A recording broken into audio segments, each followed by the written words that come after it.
Библиядан алынган тарих. Вавилон манарасы. Ник халык төрле телләрдә сөйләшә.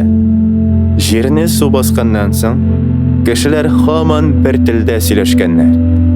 Алар Сыннар җирендәге тигезлектә урнашканнар. Шунда бер-берсенә әйткәннәр. Әйдәгез, балчыктан кирпич ясап яндырабыз. Әйдәгез. Дөрес әйттең. Менә бит нинди яхшы фикер. Әйдәгез шулай эшлибез.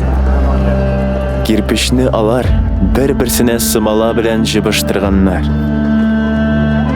Булай эшлик. Даныбыз чыгып, бу җир йөзендә эссез югалмасын өчен башы күкләргә тиярләй бөек манара төзибез.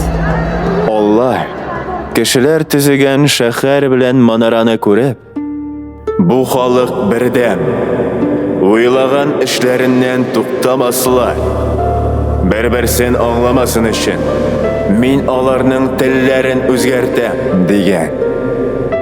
Аллаһ кешеләрнең сөйләшү телләрен шул кадәр бутаган, бер-берсен аңламый башлаганнар.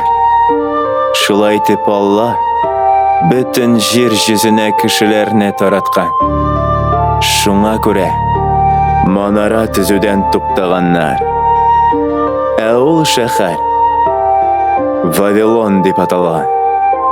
Бу буталу дигәнне аңлата.